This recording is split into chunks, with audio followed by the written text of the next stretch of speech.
नमस्कार। ये जो नीम हकीम की कहानी मैंने आपको सुनाई थी पिछली बार, उसका ये पार्ट 2 है और एक्चुअल ऑपरेशंस कैसे हुआ। अभी जैसे कि मैंने कहा कि मुझे कमर में दर्द था घोड़े में बैठने के बाद और वहाँ कोई दवा नहीं हो रही थी, कोई अरेंजमेंट्स नहीं थी। तो लोगों ने बोला कि वहाँ ये लोकल डॉक्टर है, उससे अब दिखा दो। तो इसलिए हम दिखाने के लिए अ, तैयार हो गए और आसाम राइफ़ल के सीईओ साहब कर्नल गौतम वो भी वहाँ हाज़िर थे। तो उन्होंने कहा, "कुलकर्णी मैं भी आपके साथ चलूँगा।" मैंने कहा, "सर चलो।" तो वो मैं, उनका एक सूबेदार साहब, 2-3 जवान उनके, 1-2 मेरे, हम लोग मिलके जो है वो उसको मिलने के लिए, डॉक्टर को मिलने के लिए चले गए, निकल पड़े। अब एक ओपन पैच में देखा, एक थोड़ी दूरी के ऊपर एक झोपड़ी थी और वो झोपड़ी वहाँ जो पूरी सबकी वो बाम्बू और चक्कू पत्ता इन्हीं की बनी है। वहाँ कोई सीमेंटेड ईंट वगैरह का कोई सिस्टम नहीं है। हम लोग जब पहुँचे तो वहाँ एक आदमी बैठा था बाहर। तो शायद उसको इन्फॉर्मेशन मिला था कि सब लोग आ रहे हैं, तो वो हमारा ही शायद इंतज़ार में बैठा था। जैसे हम लोग गए तो उसने हमें झोपड़ी के अंदर ले लिया और एक कटोरे में पानी ले आया और मुट्ठी में थोड़े 4-5-6 दाने लेके आया चावल के। और उसने पूछा कि कौन बीमार है? तो जो हमारे दुबचे था उन्होंने मेरे तरफ इशारा किया कि ये साहब को तकलीफ़ है। उसने मेरा नाम पूछा। मैंने नाम बताने के बाद उसने एक चावल का दाना लिया, मेरा नाम लिया, उसके ऊपर फूँक मारी और वो पानी में छोड़ दिया। उसने 5 या 6 दाने जो है चावल के इस प्रकार से पानी में डाले। फिर आधा मिनट उसने उसने देखा पानी की तरफ और फिर बोला कि ये जो है आपको ट्रीटमेंट जो है वो मेरा वाइफ़ कर सकता है। अभी वो ट्रीटमेंट देने उसकी वाइफ़ थी। तो वो तो थी नहीं वहाँ उस टाइम पर। तो फिर वो आसाम राइफ़ल के जवान उसको बुलाने के लिए चले गए। थोड़ी देर के बाद वो आए तो मैंने दूर से देखा कि एक बूढ़ी औरत वो पीछे टोकरी लगाई है, उसमें लकड़ी है जलाने के लिए और एक दूसरे लकड़ी के सहारा लेके पहाड़ चढ़ के आ रही है धीरे-धीरे। वो अंदर आई, उसने टोकरी नीचे रखी, थोड़ा साँस लिया और फिर मुझे पूछा कि कौन बीमार है? तो उसके हस्बैंड ने बता दिया कि ये बीमार है इन लोगों, इनका। और उसने जो भी कुछ तो उनसे बातचीत की तो उसने शायद उसने बताया कि क्या बात है।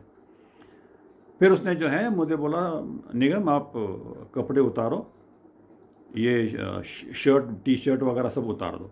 तो फिर मैंने जो अंदर जो मैंने ये गरम बनियान, गरम शर्ट, गरम जर्सी और कोट ये सब उतार के, तो सर्दी तो थी, उतार। अब ठंड लग रही थी लेकिन उसने फटाफट जो है चूल्हा जला दिया तो वो गर्मी आ गई, तो मुझे वो थोड़ा आराम हो गया वहाँ।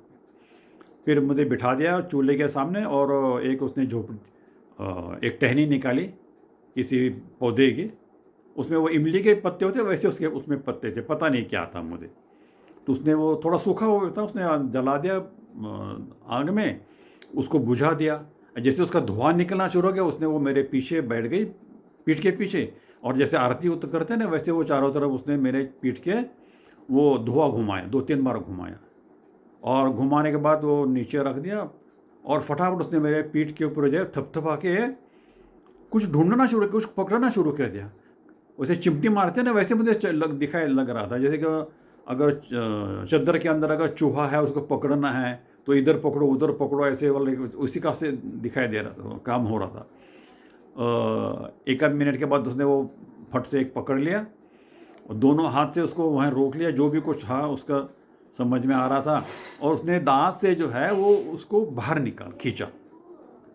वो मुझे पकड़ने की सेंसेशन हो रही थी, उसका दांत लगा था उसकी सेंसेशन हो रही थी, लेकिन क्या निकाला वो मुझे नहीं समझा। लेकिन वो मुंह से निकाल के वो पास में एक एल्यूमिनियम की प्लेट थी उसमें वो फेंक दिया, तो टन की आवाज़ आ गई।